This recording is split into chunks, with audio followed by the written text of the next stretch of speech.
hello, very good evening and welcome to Avitam Special Chat Show with me RJ Anamika. ഇന്നത്തെ Avitam Special Chat Showയില് എൻ്റെ കൂടെ join ചെയ്യുന്നത് ഒരു special guest ആണ് കേട്ടോ. ഒരുപാട് വലിയ സ്വപ്നവുമായി വന്ന ഒരു ചെറുപ്പക്കാരൻ. കഠിനാധ്വാനവും തമാശയും നിറച്ച പ്രകടനങ്ങളിലൂടെ നമ്മുടെ എല്ലാം മനസ്സിൽ ഇടം നേടിയ ഒരാള്. നായികൻ എന്ന റിയാലിറ്റി ഷോയിലൂടെ ചിരിപ്പിച്ചു. സ്റ്റാൻഡപ്പ് എന്ന തന്റെ ആദ്യ ചിത്രത്തിലൂടെ നമ്മളെ എല്ലാം അതിശയിപ്പിച്ചു. പിന്നീട് കിങ്ഡം എന്ന തെലുങ്ക് സിനിമയിലെ തന്റെ അഭിനയ ജീവിതത്തിലെ പുതിയ അധ്യായം തുറന്ന the one and only charming actor Venkatesh വെങ്കിയാണ് ഇന്ന് എന്റെ കൂടെ ജോയിൻ ചെയ്യുന്നത്. വെങ്കി ചേട്ടാ, welcome to the show. Hello എടാ, താങ്ക് യു. ഭയങ്കര ഇൻട്രൊഡക്ഷൻ ആണ്. Thank you so much. എനിക്ക് തോന്നുന്നു ആ ഒരു സിനിമയേക്കാൾ ഉപരി എല്ലാവരും കണ്ടിട്ടുള്ള ഒന്നാണ് ആ സ്പീച്ച്. ഫസ്റ്റ് ഓഫ് ഓൾ ആ ഒരു സ്പീച്ച് അടിപൊളിയായിരുന്നു കേട്ടോ. ഭയങ്കര രസമായിരുന്നു. നമുക്ക് ശരിക്കും പറഞ്ഞാൽ ഗൂസ് ബംസ് ഒക്കെ വന്നിട്ടുള്ള ശരിക്കും പറഞ്ഞ ഒരു സ്പീച്ച് ആയിരുന്നു. Thank you.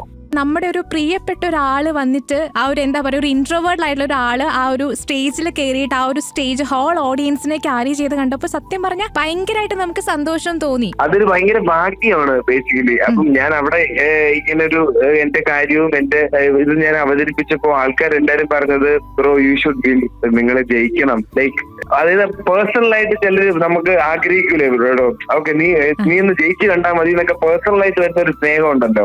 അപ്പൊ അതെനിക്ക് കിട്ടുന്നുണ്ടായിരുന്നു. അതിന് ഞാൻ ഭയങ്കര ഭാഗ്യവാനാണ്. ആ ഒരു സ്പീച്ച് കണ്ടപ്പോ എനിക്ക് മനസ്സിലായത് each and every moment cherish ചെയ്യുന്ന ഒരാളാണെന്ന്. ചേട്ടൻ ശരിക്കും ഇൻട്രോവേർട്ട് ആയിട്ടുള്ള ഒരാളാണോ? ആയിരുന്നു.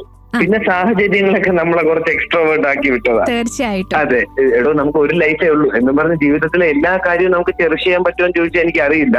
എന്നിരുന്നാൽ പോലും റിഗ്രറ്റ് ഇല്ല. കാരണം ഞാൻ ആഗ്രഹിക്കുന്ന സംഭവങ്ങൾ എനിക്ക് ഈ ലൈഫിൽ എനിക്ക് കിട്ടുന്നുണ്ട്.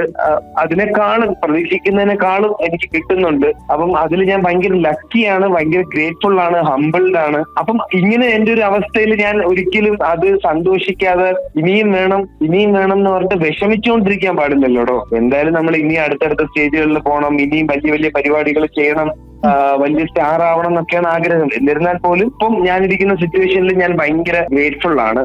അതുകൊണ്ട് റിഗ്രറ്റ്സ് ഒന്നുമില്ല. ലൈക്ക് സന്തോഷമായിട്ട് അടിപൊളിയായിട്ട് പോകുന്നു, ദൈവം സഹായിച്ച്. ആ ഒരു സ്റ്റേജ് എന്ന് പറഞ്ഞ ഏകദേശം 10,000 ആൾക്കാരുള്ള ഒരു സ്റ്റേജ് ആയിരുന്നു അല്ലെ? എങ്ങനെ ശരിക്കും പറഞ്ഞാൽ ആ ഒരു സ്റ്റേജിലുള്ള ഹോൾ ഓഡിയൻസിനെ ഹാൻഡിൽ ചെയ്തു? ടെൻഷൻ ഉണ്ടായിരുന്നു ആ ഒരു സമയത്ത്? നല്ല ടെൻഷൻ ഉണ്ടായിരുന്നു. ഇവര് സഡൻലി എന്റെ പേര് വിളിച്ചപ്പോ ആണ് എനിക്ക് ഇത്രയും ടെൻഷൻ കൂടിയത്. അതുവരെ ഞാൻ നോർമൽ ആയിരുന്നു.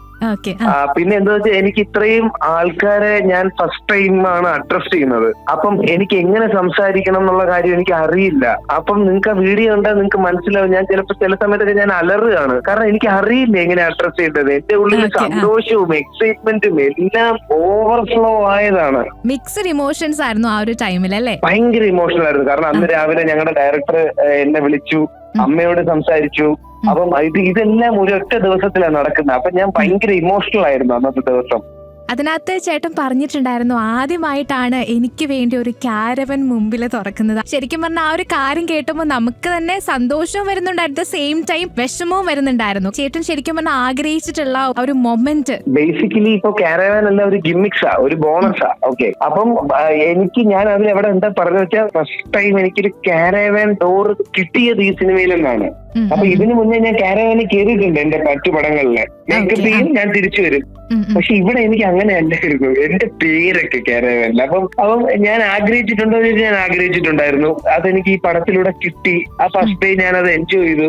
അപ്പം ഓക്കെ, ഇത് കൊള്ളാം. ഓക്കെ, ഒരു ആക്ടറിന്റെ ലൈഫ് ഇങ്ങനെ. കാരണം എനിക്കിപ്പം ഞാൻ ഏറ്റവും താഴ്ന്ന് വന്നതുകൊണ്ട് എനിക്ക് എന്ത് ചെറിയ കാര്യം കിട്ടിയാലും ഞാൻ ഭയങ്കര ഹാപ്പി ആയിരിക്കും. ഇപ്പം വീണ്ടും എന്റെ ഒരു സിനിമയുടെ പോസ്റ്റർ ഏതെങ്കിലും ചുമരിൽ ഒട്ടിച്ച് കഴിഞ്ഞാലും ഞാനത് കാണും. അത് ഭയങ്കര ഒരു ഹാപ്പിനെസ് വരും. ഒരു ഫ്ലെക്സ്, എനിക്കൊരു വലിയ ഫ്ലെക്സ് എവിടെയെങ്കിലും നിൽക്കുന്ന ഫ്ലെക്സ് ബോർഡ് കാണുമ്പോൾ എനിക്കത് ഹോർഡിങ്സ് കാണുമ്പോൾ എനിക്കൊരു ഹാപ്പിനെസ് വരും. അപ്പം അതൊന്നും എന്റെ കയ്യിൽ പോകരുത് എന്നുള്ള ആഗ്രഹത്തിലാണ് ഞാൻ നിൽക്കുന്നത്.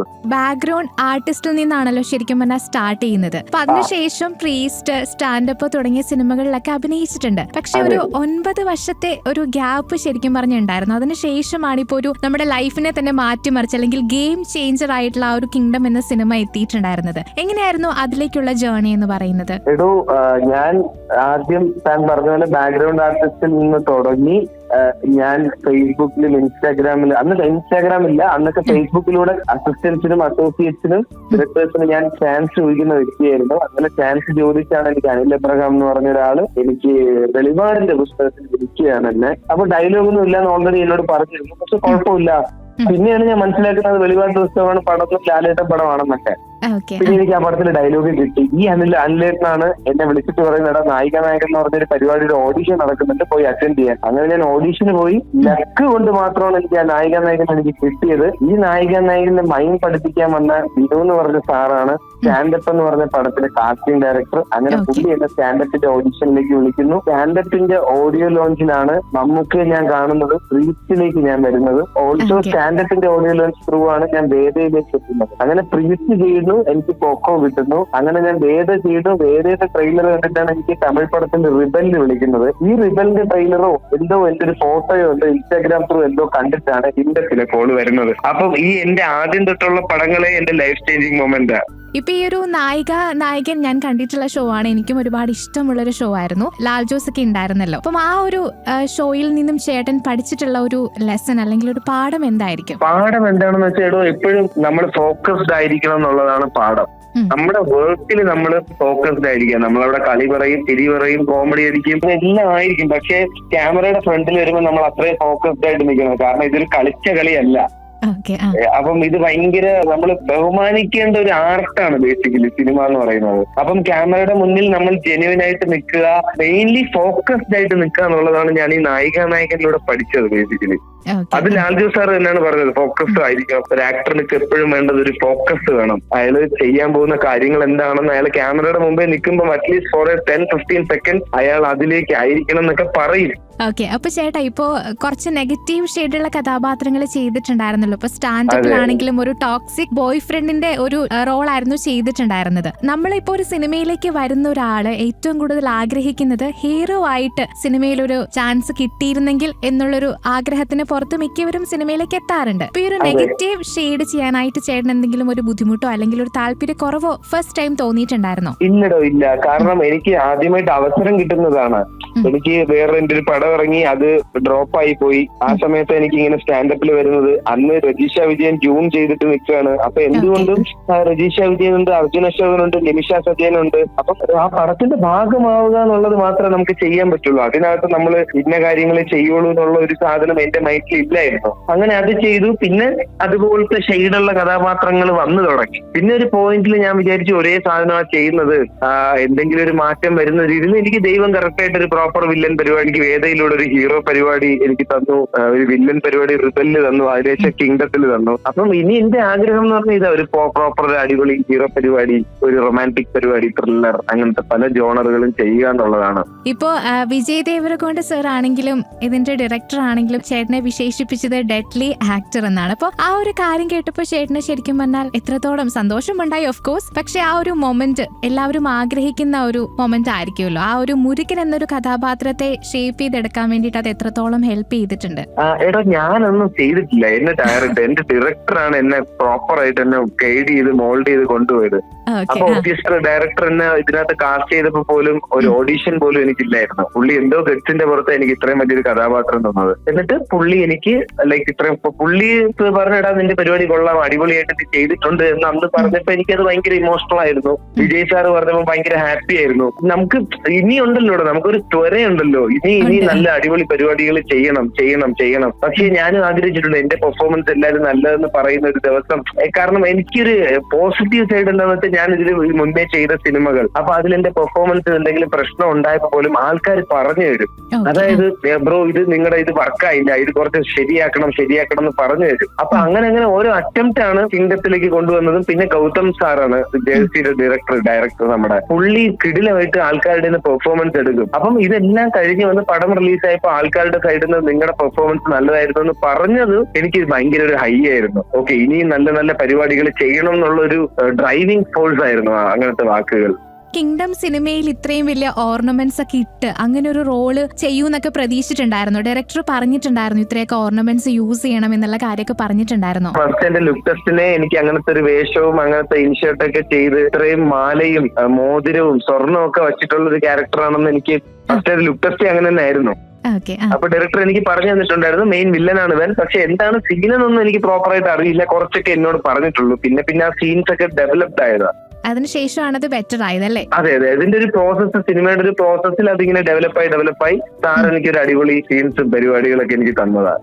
അപ്പോ ഈ ഒരു സിനിമ ചെയ്ത് കഴിഞ്ഞിട്ട് ഇനി കുറച്ചുകൂടെ ഏതെങ്കിലും പോർഷൻസ് ഇംപ്രൂവ് ചെയ്യാമായിരുന്നു എന്ന് തോന്നിയിട്ടുണ്ടായിരുന്നോ? ചില സ്ഥലത്തൊക്കെ. പക്ഷെ അത് നമുക്ക് അങ്ങനെ ഇനിയിപ്പോ നമുക്ക് അതുപോലത്തെ ഒരു ക്യാരക്ടർ ഇനി നമുക്ക് വരുമോ അങ്ങനെയൊന്നും ഇല്ലല്ലോ. അപ്പൊ അത് നമുക്ക് അങ്ങനെ ചെയ്യാമായിരുന്നു. നേരത്തെ റിഗ്രറ്റ് ഒന്നുമില്ല. ഇപ്പൊ ആ ചെയ്തത് എന്റെ ഡയറക്ടർ ഹാപ്പിയാണ്, ദൈവം സഹായിച്ച് കണ്ടവരും ഹാപ്പിയാണ്. So I am happy. ഇനി അടുത്ത പരിപാടികൾ ഇതേപോലെ വരുമ്പോ നമ്മൾ ഇനി ഒരു സിനിമയാണല്ലോ നമ്മുടെ ഒരു പ്രോപ്പർ എക്സ്പീരിയൻസ് എന്ന് പറയുന്നത്. അപ്പം അങ്ങനെ ചെയ്ത് വരണം എന്നുള്ളതാണ്. വിജയ് ദേവരകൊണ്ടയുടെ കൂടെ അഭിനയിച്ചപ്പോഴുണ്ടായിരുന്ന ഒരു എക്സ്പീരിയൻസ് എങ്ങനെയായിരുന്നു കെമിസ്ട്രി ഒക്കെ? ഞാനല്ല അദ്ദേഹത്തിനോട് പോയി സംസാരിച്ചത്. അപ്പം എനിക്ക് എങ്ങനെ സംസാരിക്കണം എന്ന് അറിയില്ലായിരുന്നു. അപ്പൊ ഞാനിങ്ങനെ സൈഡിൽ നിൽക്കുമ്പോൾ പുള്ളിയാണ് വന്നത്. ഹായ് ബ്രദർ, നിങ്ങളാണല്ലേ മുരുകൻ ചെയ്യുന്നത്, നൈസ് എന്നൊക്കെ പറഞ്ഞു. പിന്നെ ഗ്യാപ്പ് കിട്ടുന്ന സമയത്ത് അങ്ങനെ പൊതുവെ ഒരു സമയം കിട്ടാറില്ലടോ. നമുക്ക് മോസ്റ്റ്ലി കൂടുതൽ സമയം നമ്മൾ ഡയലോഗ്സ് ഒക്കെ ബൈഹാർട്ട് ചെയ്തുകൊണ്ടിരിക്കുന്ന ടൈം ആയിരിക്കും. അപ്പൊ അത് കാരണം ഒരുപാട് സംസാരിക്കാനൊന്നും പറ്റിയിട്ടില്ലായിരുന്നു. പക്ഷെ ചില മൊമെന്റ്സ് സംസാരിച്ചിട്ടുണ്ട്. പുള്ളി പടം കണ്ടിട്ട് നല്ലതാണെന്ന് പറഞ്ഞിട്ടുണ്ട്. ഈവൻ സത്യദേവ് എന്ന് പറഞ്ഞൊരു ആക്ടർ ഉണ്ട് അവിടുത്തെ, സത്യ സാറിന്റെ കൂടെയും ഭയങ്കര നല്ല എക്സ്പീരിയൻസ് ആയിരുന്നു. സീൻ ചെയ്യുമ്പോൾ അങ്ങോട്ടും ഇങ്ങോട്ടും ആർട്ടിസ്റ്റ് അങ്ങോട്ടും ഇങ്ങോട്ടും ഇങ്ങനെ ചെയ്യാം അങ്ങനെ ചെയ്യാം എന്നൊക്കെ ഉള്ളൊരു ഇൻപുട്ട് ഒക്കെ ഇടാനുള്ളൊരു ഫ്രീഡവും കാര്യങ്ങളൊക്കെ ഉണ്ടായിരുന്നു. ഗൗതം സാർ അങ്ങനെയൊക്കെയാണ് വർക്ക് ചെയ്യുന്നത്. പുള്ളിയുടെ ഒരു സ്റ്റൈല് അങ്ങനത്തെയാണ്. അപ്പം അത് എങ്ങനെയായിരുന്നു, എനിക്ക് ഭയങ്കര ഒരു കോൺവെർസേഷൻ ഒന്നും വിജയ് സാറുമായിട്ട് എനിക്ക് ഉണ്ടായിട്ടില്ല. കാരണം ഡയലോഗ് പഠിക്കുക എന്നുള്ളൊരു കേസാ. പക്ഷെ ഉണ്ടായതെല്ലാം ഭയങ്കര ബ്യൂട്ടിഫുൾ ആയിരുന്നു. പുള്ളി എന്നെ സപ്പോർട്ട് ചെയ്ത രീതിയൊക്കെ ഭയങ്കര ജെനുവിൻലി ഞാൻ ഭയങ്കര ഹാപ്പിയും ഭയങ്കര ഇതൊക്കെ എക്സൈറ്റഡ് ആയിരുന്നു. തെലുങ്ക് പറയാനായിട്ടൊക്കെ അറിയായിരുന്നു നേരത്തെ? എനിക്ക് കുറച്ചറിയായിരുന്നു. ഞാൻ ഒരു 6 കൊല്ലം മുന്നേ ഒരു തെലുങ്ക് കൂടെ ചെയ്തിട്ടുണ്ടായിരുന്നു. പക്ഷെ അത് റിലീസ് ആയിട്ടില്ല, അത് ബ്ലോക്ക് ആയിപ്പോയി. അപ്പം അങ്ങനെ എനിക്ക് ഡയലോഗ് എല്ലാം കാണാതെ പഠിച്ചതിന്റെ പേരിൽ എനിക്ക് കുറച്ച് തെലുങ്ക് വേർഡ്സ് ഒക്കെ അറിയായിരുന്നു. അതൊക്കെ വെച്ച് ഞാൻ പറഞ്ഞു നോക്കിയതാ. പിന്നെ എനിക്ക് 1 വർഷമായല്ലോ കിങ്ഡം തുടങ്ങിയിട്ട്. കഴിഞ്ഞ May 9th എന്റെ ഓർമ്മ ശരിയാണെങ്കിൽ ഷൂട്ട് ചെയ്തത്. അതിനുശേഷം ഏകദേശം 1 വർഷമായി. അപ്പം വീണ്ടും ആൾക്കാരുടെ സംസാരിക്കുമ്പോൾ എനിക്ക് കുറച്ചറിയാം. എനിക്ക് തെലുങ്ക് കുറച്ചെന്ന് പറഞ്ഞാൽ ഒരു 20% എനിക്കറിയാം. പക്ഷെ അത് ബേസിക് തെലുങ്കാ. പിന്നെ എന്താന്ന് വെച്ചാൽ നമ്മൾ എഴുതി പഠിക്കുമ്പോൾ കുറച്ചും കൂടെ കൂടുതൽ മൈൻഡിൽ നിൽക്കുമല്ലോ. അപ്പൊ ആ ഒരു സ്പേസിന്റെ അടിയിൽ ഇങ്ങനെ ചേട്ടൻ തെലുങ്കിലായിരുന്നല്ലോ സംസാരിച്ചിട്ടുണ്ടായിരുന്നത്. അപ്പൊ അതിൽ മലയാളികൾ വന്ന് കമന്റ് ചെയ്തിട്ടുണ്ടായിരുന്നല്ലോ, ഈശ്വര ഇതെന്തൊരു മറിമായും, ഇങ്ങനെ പറയുന്ന തെലുങ്കല്ല എനിക്ക് മനസ്സിലാവുന്നുണ്ടല്ലോ എന്നൊക്കെ പറഞ്ഞിട്ട്. അല്ല, അത് ബേസിക്കലി അത് മൊത്തത്തിൽ ഏറ്റവും ബേസിക് ആയിട്ടുള്ള ഒരു തെലുങ്ക. അതിനൊരു ഗ്രാമർ ഒന്നുമില്ല. അത് വീണ്ടും അതിന്റെ ഒരു കോണ്ടന്റ് ആര് കേട്ടാലും ഒരുവിധമൊക്കെ മനസ്സിലാവും.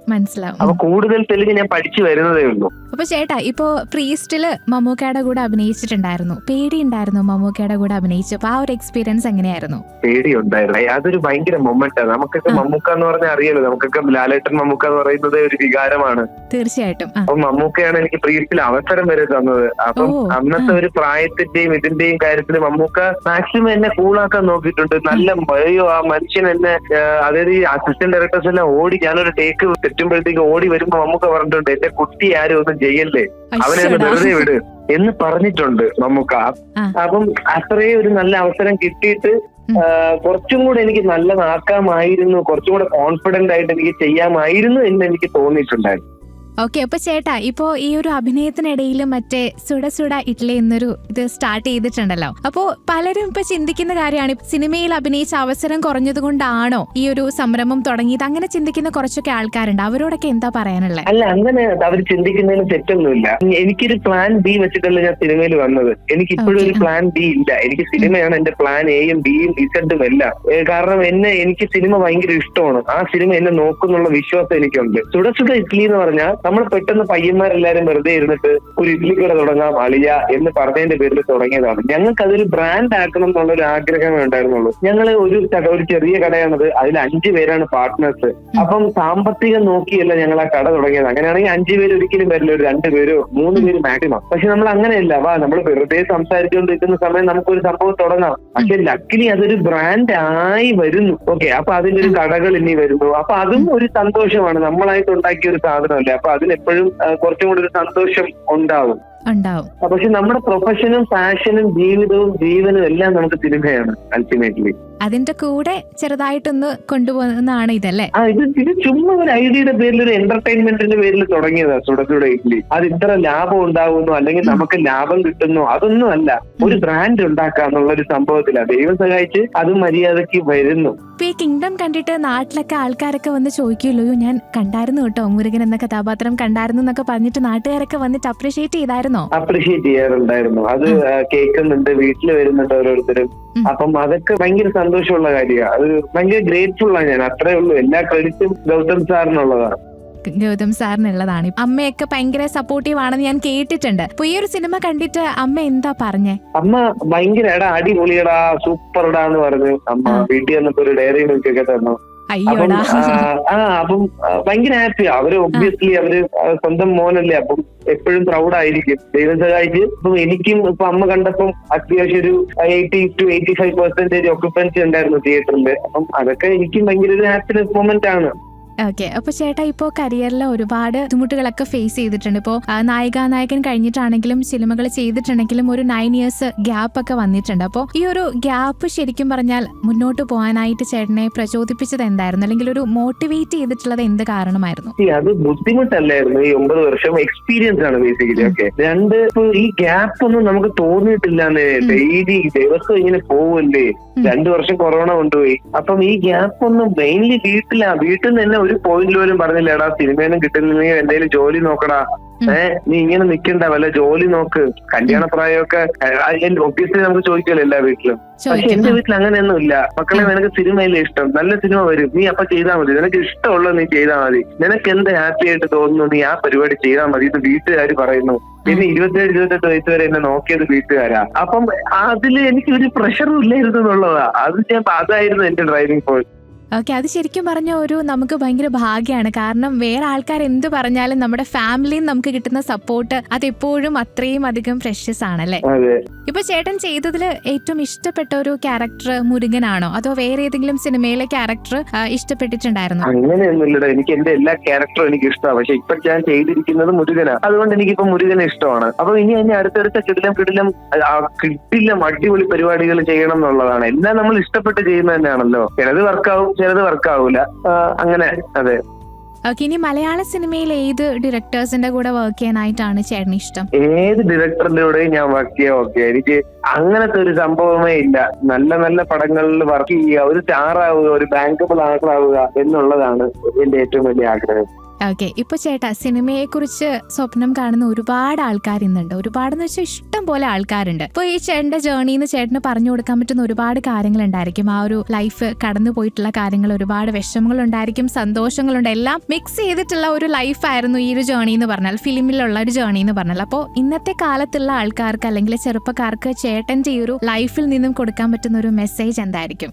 അങ്ങനെ മെസ്സേജ് ഒന്നും ഇല്ല. ഇപ്പൊ എന്റെ ലൈഫ് അത് എന്നെ മാത്രം ഡിപ്പെൻഡ് ചെയ്ത് നിൽക്കുന്ന സാധനം. എനിക്ക് ഇങ്ങനെയൊക്കെ സംഭവിച്ചു, എനിക്ക് ഇത്രയും സമയം എടുത്തു എന്ന് കരുതി മറ്റുള്ളവർക്ക് ഇത്രയും സമയം എടുക്കണമെന്നില്ല. ചിലപ്പോൾ അവർക്ക് 1 വർഷത്തിൽ നടക്കും, 6 മാസത്തിൽ നടക്കും, 1 ദിവസത്തിൽ നടക്കും. കാരണം ഇപ്പൊ നമുക്ക് ഇൻസ്റ്റാഗ്രാമും റീൽസും എത്രയോ പരിപാടികളുണ്ടല്ലോ. അപ്പൊ സിനിമയിൽ വരുന്നതിന്റെ അവസരങ്ങൾ വീണ്ടും വലുതായിക്കൊണ്ടിരിക്കുക. പക്ഷെ നമുക്ക് പറയാൻ പറ്റാത്തത് എന്ന് വരും, എപ്പോ വരും, എങ്ങനെ വരും, അതിലൊരു പ്രഡിക്റ്റബിലിറ്റി നമുക്ക് ഉണ്ടാവൂല. പിന്നെ വീട്ടിലെ സാഹചര്യമാണോ എല്ലാം ഒത്തു വരുന്നുണ്ടെങ്കിൽ സിനിമയോട്ട് തന്നെ ട്രൈ ചെയ്ത് ഉറപ്പായിട്ട് സിനിമ കിട്ടുന്നതാണ് ഞാൻ വിശ്വസിച്ചിട്ടുള്ളത്. എനിക്കത് നടന്നിട്ടുമുണ്ട്.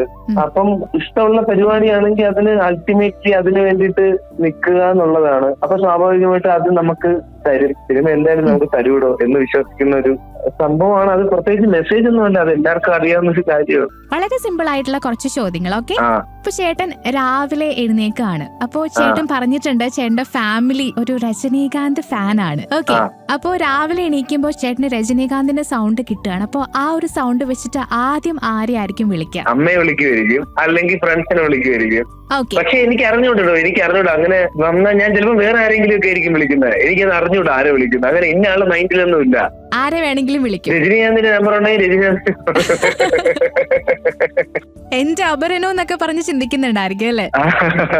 ശരി, അങ്ങനെയാണല്ലോ, എനിക്കറിഞ്ഞൂടാ. അപ്പത്തൊന്നും ആരെങ്കിലും ഒക്കെ വിളിക്കുമായിരിക്കും. ഓക്കെ, അടുത്തത് ഈ സുഡ സുഡ ഇഡലി ഒരു സിനിമയുടെ ടൈറ്റിൽ ആണെങ്കിൽ ആരായിരിക്കും അതിനകത്തെ ഹീറോ? ചേട്ടനാന്ന് മാത്രം പറയരുത്, വേറെ ആരുടെയും പേര് പറയണേ. ഞാൻ തന്നെ. സുഡ സുഡ ഇഡലി ആർക്കും കൊടുക്കൂല, അത് എനിക്ക് മാത്രമുള്ളതാണ്, എന്റെ സ്വന്തമാണല്ലേ. ഓക്കെ, ഇനി ഈ ഒരു ഫിലിം ലൈഫിൽ അല്ലെങ്കിൽ ഈ ഒരു ഫിലിം കരിയറിൽ കേട്ടിട്ടുള്ള ഒരു ബിഗസ്റ്റ് ലൈ എന്തായിരിക്കും? ഞാൻ ഫസ്റ്റ് സിനിമയിൽ വരുന്ന എന്റെ ഒരു ഫ്രണ്ട്സിനോട് ഞാൻ പറഞ്ഞപ്പോ അവർ ഓൾറെഡി ഒരു ഷോർട്ട് ഫിലിം ഒക്കെ ചെയ്തിട്ടുണ്ടായിരുന്നു. അപ്പൊ അവരെന്നോട് പറഞ്ഞു, അളിയാ നിങ്ങൾ വിചാരിക്കുന്നതല്ല സിനിമ, നമുക്ക് ഷോർട്ട് ഫിലിം ഒക്കെ ചെയ്തുകൊണ്ട് അറിയാം, പക്ഷെ അതൊരു ഭയങ്കര വലിയ സംഭവമാണ് അളിയാ, നമ്മൾ വിചാരിക്കുന്ന പോലെയല്ല, അങ്ങനെ കാര്യം അറിഞ്ഞുകൂടാ, അപ്പം നീ നോക്കിയും കണ്ടൊക്കെ ഇറങ്ങ് എന്ന് പറഞ്ഞതാണ്. ഓക്കെ, ഇനി ചേട്ടനൊരു സൂപ്പർ ഹീറോ ആണെങ്കിൽ എന്തൊക്കെയായിരിക്കും ചേട്ടന്റെ സൂപ്പർ പവേഴ്സ്? സൂപ്പർ പവേഴ്സ് എല്ലാവരുടെ മൈൻഡിലും, അതായത് എല്ലാ ഡയറക്ടേഴ്സിന്റെ മൈൻഡിലും എന്റെ ഫേസ് ഞാൻ വരുത്താൻ ശ്രമിക്കും. വളരെ ചെറിയ മോഹം മാത്രമേ ഉള്ളൂ അല്ലേ? അവർ ഓർക്കുമ്പോ ഏറ്റവും നല്ല ആക്ടർ ആരാണ്? വെങ്കിടേഷ് എന്നുള്ള ചേട്ടന്റെ ഫേസും ചേട്ടൻ. അതെ, എന്നെ വെച്ച് എല്ലാരും പടം ചെയ്യട്ടെ. എന്നെ വെച്ച് മാത്രമല്ല, എന്നാലും ഒരു പരിഗണന സ്വാഭാവികമായിട്ട് നമുക്ക് എല്ലാവർക്കും ഒരു ആഗ്രഹം വരില്ലേ, അമൽ നീരജ് പടത്തിലൊക്കെ. അതെ അതെ, അപ്പൊ അതുപോലെ ചേട്ടന്റെ പേരും ജസ്റ്റ് ഒന്ന് ഓർത്ത് വെച്ചാ മതി അല്ലേ? അതെ, ഓർത്ത് വയ്ക്കുന്ന ഒരു പവർ, അല്ലെങ്കിൽ മറ്റേ ഈ ഒറ്റയടിക്ക് എല്ലാം വായിച്ച് മനസ്സിലാക്കാൻ പറ്റുന്ന ഒരു സാധനം, അല്ലെങ്കിൽ ഞാൻ വിചാരിച്ച പോലെ എനിക്ക് ഓക്കെ ഇന്ന് എനിക്ക് ഒരു സിനിമ വരണം, അല്ലെങ്കിൽ ഇന്ന കാര്യങ്ങൾ നടക്കണം എന്നൊക്കെ നടക്കുന്ന പവർ നമുക്ക് എന്ത് വേണമെങ്കിലും അതിൽ ആലോചിക്കാം. ഇനി ചോദിക്കാനായിട്ട് പോകുന്നത്, ജീവിതത്തിൽ ഒരു റീടേക്ക് എടുക്കാനായിട്ട് അവസരം കിട്ടിയിട്ടുണ്ടെങ്കിൽ ഏത് മൊമെന്റിലേക്കായിരിക്കും പോകാനായിട്ട് ആഗ്രഹിക്കുക? റീടേക്ക് ഉണ്ടെങ്കിൽ നമ്മുടെ ലൈഫിൽ. അങ്ങനെ എനിക്കറിയില്ല, എന്റെ അച്ഛന്റെ സംഭവം ഒന്നും കൂടെ ഒന്ന് റീടേക്ക് ചെയ്ത് അതിനെ കുറച്ചും കൂടെ തള്ളി 10 വർഷം കൂടെ പുള്ളിയെ ജീവിപ്പിക്കാനുള്ള ഒരു പരിപാടി. അപ്പൊ ചേട്ടാ, ഇപ്പൊ കിങ്ഡം എന്ന് പറഞ്ഞ സിനിമയിലെ എത്തി നിൽക്കുകയാണ്. ഇനിയും ഒരുപാട് നല്ല നല്ല വേഷങ്ങളൊക്കെ ചെയ്യാനായിട്ട് സാധിക്കട്ടെ. മലയാളത്തിലും മറ്റ് ലാംഗ്വേജസിലും ഒക്കെ ഒരു പാൻ ഇന്ത്യൻ സ്റ്റാർ ആയിട്ട് മാറാനായിട്ട് സാധിക്കട്ടെ. Wish you all the best. And ഇത്രയും സമയം നമ്മളോട് കൂടി സ്പെൻഡ് ചെയ്തതിൽ ഒരുപാട് സന്തോഷമുണ്ട്. Thank you so much. Thank you so much. സംഭവിക്കട്ടെ, അടിപൊളിയാവട്ടെ.